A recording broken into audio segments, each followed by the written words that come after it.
მე არ ვიცი და არ შეიძლება ვიცოდე, რომელ საათზე 28 აპრილის რომელ საათზე ადევნებ თვალყურს ჩემს ამ ვიდეო ბლოგს. შესაძლოა სულაც არის 29 აპრილი, შესაძლოა 30 აპრილი, შესაძლოა საერთოდაც 1 მაისი, 2 მაისი.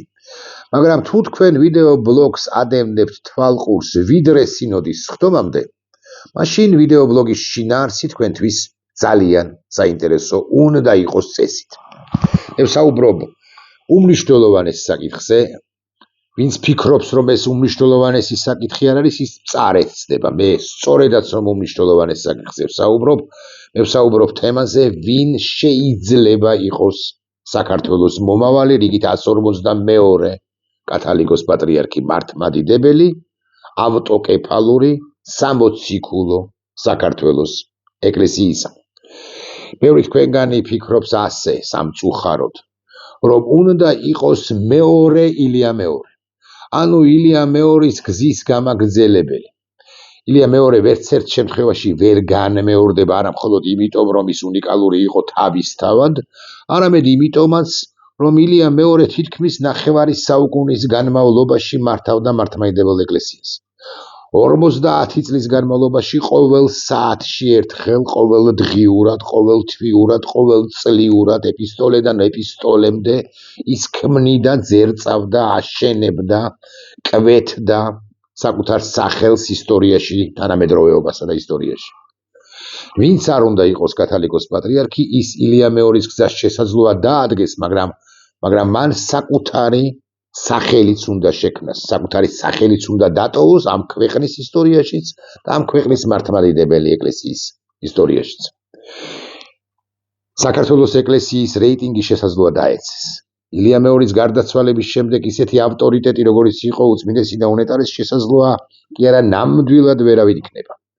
მაგრამ რეიტინგი რომც დაეცეს, 50% საქართველოს მართლმადიდებელი ეკლესიის რეიტინგი კიდევ 10 წლეულები ვერ ჩამოსცდება და 50%-იანი რეიტინგის მქონე ინსტიტუციის საჭეთმყრობელობა უმნიშვნელოვანესია განსაკუთრებით იმ ქვეყნისათვის და იმ ქვეყნის საზოგადოებისათვის, რომელიც ესოდენ სერიოზული გამოწვევების წინაშე დგას. არ დაგავიწყდეთ, რომ საქართველო არის ოკუპირებული ქვეყანა.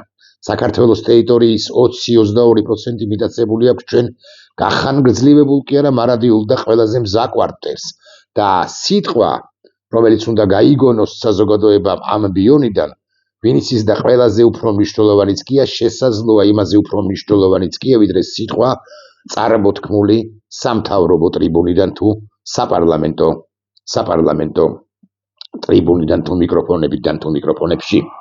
აქედან გამომდინარე, მე უზარმაზარ მნიშვნელობას ვანიჭებ, ვინ იქნება მეც და სხვებიც, ვინ იქნება საჭეთმყრობელი კათალიკოს პატრიარქი, 152 კათალიკოს პატრიარქი, სამოციქულო ავტოკეფალური მართლმადიდებელი ქართული ეკლესიისა. ახლა მე წაგიკითხავთ ერთი კანდიდატი, ვინც შეიძლება იყოს, მის სიტყვებს, მის აზრს გაგაცნობთ, მაგრამ მანამდე ვიდრე ამას გავაკეთებდე, მანამდე გეტყვით, რომ ჩემი მოლოდინით, ყოველ შემთხვევაში, ვიდრე სინოდის ხდომამდე, 3 პირი იქნება გამორჩეული, იცით თქვენ და ამ 3 პირიდან 2 სვინაობა პრინციპში უკვე ცნობილია.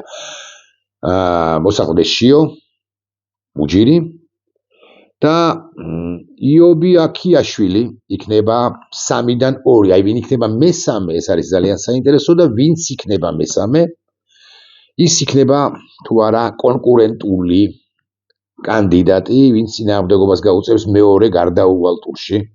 მაგარი ალბათობით, სწორედაც რომ მეორე ტურში გასულ შიო მუჯირს. ჩემი ფიქრით, მოლოდინითა და იმედით იქნება პირი, რომლის სიტყვებსაც ახლა გაგაცნობ, რომლის აზრსაც ახლა გაგაცნობთ და უკლებლივ ყველა სიტყვას მე ვაწერ ხელს, ვეთანხმები, ასე ვიტყვი. ნახეთ, რას ბრძანებს ფოთისა და ხობის მიტროპოლიტი გრიგოლი ფორმულას ეთერში, გუშინ, საღამოს ეთერში.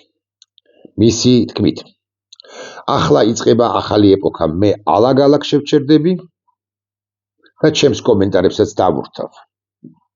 ახლა იწყება ახალი ეპოქა, პატრიარქის მემკვიდრეობა, რაც მან აღასრულა და ყველაზე მნიშვნელოვანი ამ მემკვიდრეობაში, რაც მან სითბო და სიყვარული დატოვა, რა თქმა უნდა, გაგრძელდება. მე ცოტა გულახდილად გეტყვით, ცოტა არ ვეთანხმები ამ მოსაზრებას. მე მგონია, რომ ის მეუფე გრიგოლის გააზრებით სითბო და სიყვარული, როგორც ასეთი, საპატრიარქოში, არც საზოგადოებაში და არც საპატრიარქოში არ გაგრძელდება. მეცაც გეტყვით, მე არ გამოვრიცხავ, არ ვამბობ, რომ ეს აუცილებლად ასე მოხდება.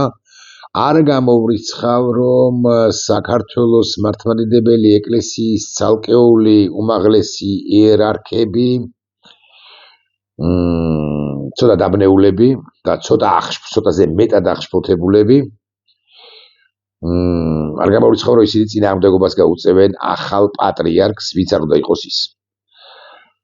და მის უფლებამოსილება, ძალმოსილებას ან ბოლომდე არ აღიარებენ.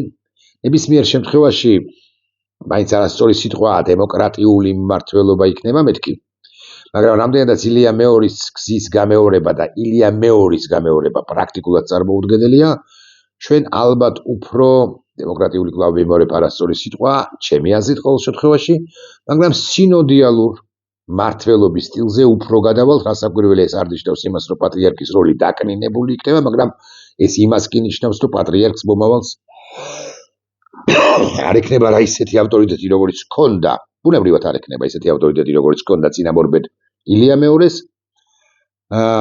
მას ერთპიროვნული და მკვეთრი მმართველობა საპატრიარქოში უბრალოდ გაუჭირდება. კვლავ ვიმეორებ, არც იმას არ გამოვრიცხავ, რომ ცალკეული უმაღლესი იერარქები დიდ წინააღმდეგობას გაუწევენ პატრიარქს და გარკვეულ გადაწყვეტილებს არც დაემორჩილებიან, მაგრამ ეს ჩემი ვარაუდია, შესაძლოა ოდნავ გადაჭარბებული. მეუფე გრიგოლი აგრძელებს.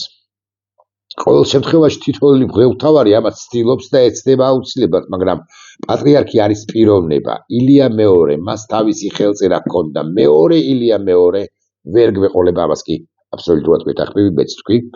და ჩვენ ამის მოლოდინი ფიზიკურად ვერ გვექნება, თუნდაც ის ბუმბერაზი ავტორიტეტი, რომელიც ამ 5-10 წლეულის განმავლობაში დაგროვდა და მართლაც 5-10 წლეულის განმავლობაში, აკი მეც გითხარით და აგე მეუფე გრიგოლიც პირველ ყოვლისა ის ამბობს და მე ვიმეორებ მერქი ასე ვიტყვი მოკრძალებულად, ის სწორად აღნიშნავს მეუფე გრიგოლი, რომ 5-10 წლეულის განმავლობაში ყოველ საათობრივად, ყოველ დღიურად, ყოველ კვირეულად, ყოველ თვიურად, ყოველ წლიურად ეპისტოლიდან ეპისტოლემდე, ქადაგებიდან ქადაგებამდე ილია მეორე აშენებდა ამ ავტორიტეტს. და ვინც არ მოვიდეს, მინიმუმ გავბედავ და ვიტყვი 10 წლეულები დასჭირდება, რომ ოდნავ მაინც გაუტოლდეს მისი ავტორიტეტი პატრიარქ ილია მეორის ავტორიტეტს. გაეჯიბროს მართებული კონდაცით.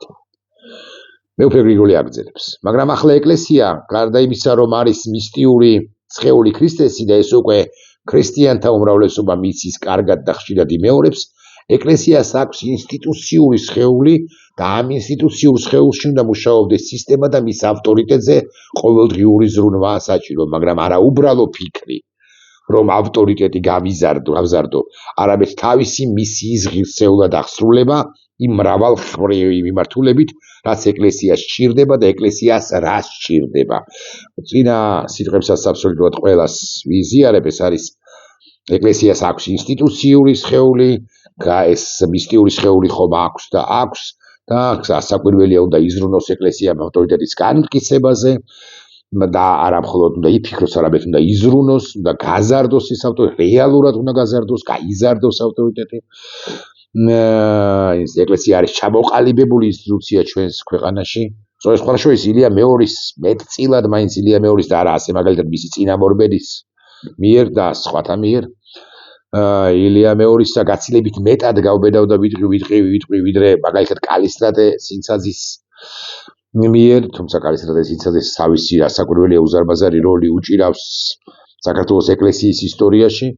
მასზე დიდი როლი აქვს რასაკვირველია ამბროსი ხელაიას, რომელიც ცოტა ხანი იყო და კიდევ უფრო ცოტა ხანი იყო უზარმაზარი მასშტაბის პატრიარქი კირიონ საძაგლიშვილი. მოკლედ მეუფე გრიგოლი ამ გრძელებს ასე. რაც ეკლესიას სჭირდება და ეკლესიას რაც სჭირდება უკითხულობს, მისი პირველადი მისიაა, რომ ღვთის სიტყვა დანერგოს ხალხში. გასაკვირველია ეს ასეა. არავინ გამათობს, არც შეიძლება იგამათო, რომ ეკლესიის პირველადი მისია არის ღვთის სიტყვის დანერგვა ხალხში. ოღონდ ბიძინა ივანიშვილს და ამას ხაზგასმით ვამბობ, უნდა რომ ეკლესია მხოლოდ ღვთის სიტყვა დანერგოს ხალხში, რაც რასაკვირველია, თითქოს და სწორი ამოცანა, სწორი მოთხოვნა ეკლესიის ადმი, მაგრამ ჩვენ ფრიად არაორდინალურ ვითარებაში ვართ და ვინც კი დიდი პატრიარქი ყოლია მე-20 საუკუნეში და 21 საუკუნეში კი ერთი ყავდა, იცით თქვენილია მეორე, ის არა მხოლოდ ღვთის სიტყვას ავრცელებდა, არამედ გაგიკვირდებათ და ეს დიდი პატრიარქები ავრცელებდნენ ერისთვის მნიშვნელოვან საერო სიტყვასაც და მე მიმაჩნია, რომ ჩვენს მდგომარეობაში არსებული ქვეყნისთვის ერისთვის მნიშვნელოვანი საერო სიტყვის გავრცელება, გავბედავ და ვიტყვი, არანაკლები მნიშვნელოვანია. მისი პირველადი მისიაა, რომ ღვთის სიტყვა დანერგოს ხალხში, მაგრამ მეორადი და არანაკლები მისიაა, მეუფე გრიგოლიც ამ სიტყვას იშველიებს, ხმარობს, ის ყოველთვის იყო ქართველი ხალხის ჭირისუფალი. მისი ჭირისა და სიხარულის გამზიარებელი და ბუნებრივია ეს მხოლოდ სიტყვებით ვერ გაკეთდება. ამას სჭირდება კონკრეტული გამოხატულება საქმეებში. ხვალინდელი დღე მეუფე გრიგოლის გააზრებით და კიდევ ერთხელ ამ სიტყვებსაც ვუჭერ მხარს, ვიზიარებ, ვეთანხმები მეუფე გრიგოლს. ხვალინდელი დღე არის საბედისწერო. სამომავლო ცხოვრების განმსაზღვრელი, ჩვენი ინსტიტუციური სხეულის, ჩვენი ეკლესიის, ჩვენი საზოგადოების და ქვეყნის, რადგან თვით კონსტიტუციით არის აღიარებული ეკლესიის განსაკუთრებული როლი საქართველოს ისტორიაში. ამას ამბობს ფოთისა და ხობის მიტროპოლიტი გრიგოლი ფორმულას ეთერში, გრიგოლი მაღალზე მაღალი ალბათობით იქნება მესამე კანდიდატი და არ არის გამორიცხული, რომ სწორედ ის გახდეს საქართველოს კათოლიკოს პატრიარქი, უკვე დასკვნით საბოლოო სინოდის საბოლოო სხდომაზე, სხდომამ გამოარჩიოს ეპისკოპოსებმა 39-დან უმრავლესობამ 20-მა მაინც გამოარჩიოს ის კათოლიკოს პატრიარქად, მე ამას არ გამოვრიცხავ. მეორე ტურში მე ვისურვებდი, რომ გასულიყო, სხვათვის ვისურვებდი, რომ არ გასულიყო, საერთოდ არ გავიდეს შიო მუჯირი და მეორე ტური შედგეს მიტროპოლიტ გრიგოლსა და იობ აქიაშვილს შორის და ამ უკანასკნელს მე რომ იყო სინოდის წევრი, ან იმ გაფართოებულ სხდომაზე რომ იმიწვიონ და მონაწილეობდე და სიტყვის თქმის შესაძლებლობა მქონდეს, ამას ვიტყუდი, რომ მე დავუჭერდი ღიად მხარს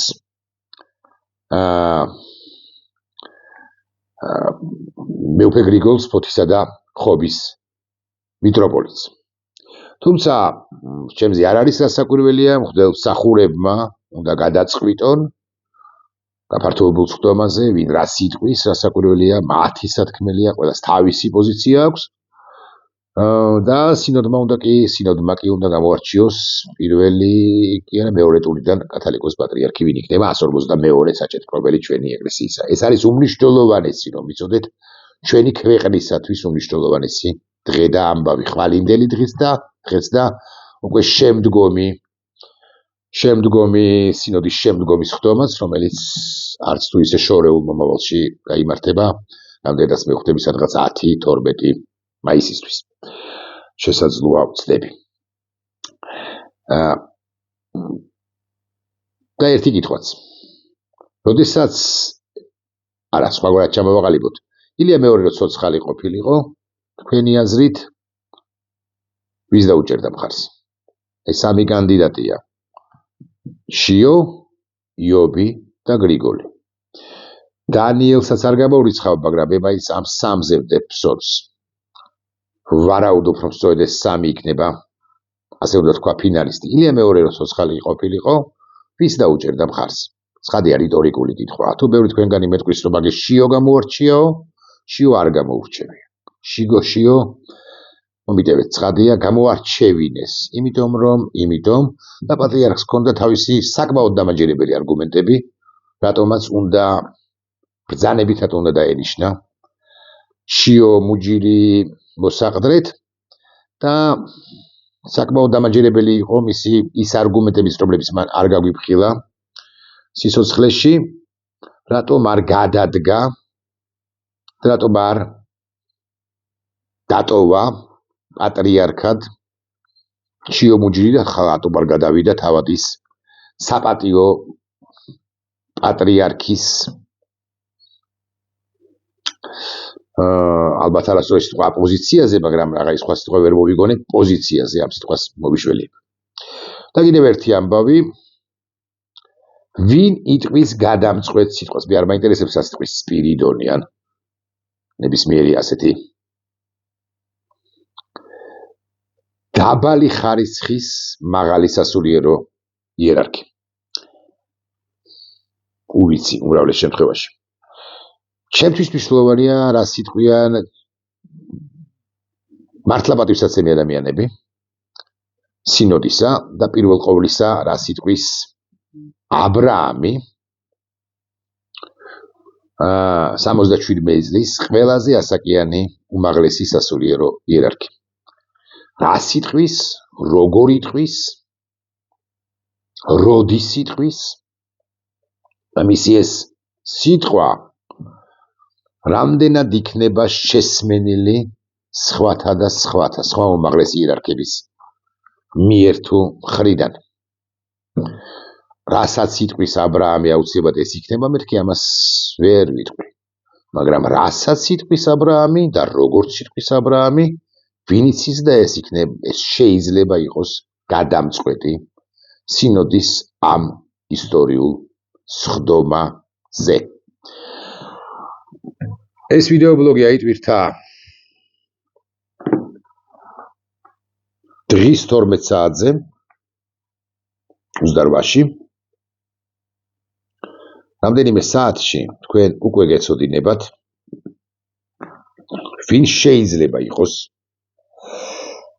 საქართველოს მართლმადიდებელი ეკლესიის, მართლმადიდებელი ავტოკეფალური ეკლესიის, მართლმადიდებელი ავტოკეფალური და სამოციქულო ეკლესიის უმაღლესი საჭეთმყრობელი უმაღლესი იერარქი, საჭეთმყრობელი რიგით 152, უბრალოდ თქვენ გეცოდინებათ 3 კანდიდატის თავაზე, ნახოთ გამართლა თუ არა. ჩემი პროგნოზი შიო იქნება, იობი იქნება და ჩემი ვარაუდით მესამე იქნება გრიგოლ ბერბიჭაშვილი. ნახვამდის. რომელსაც მე ღიად ვამბობ, რომელსაც მე ვუჭერ მხარს. არანაირი ზეგავლენის მოხდენა არ შემიძლია, მე მამუკა მდინარაძე არა ვარ და არც მინდა რომ ვიყო.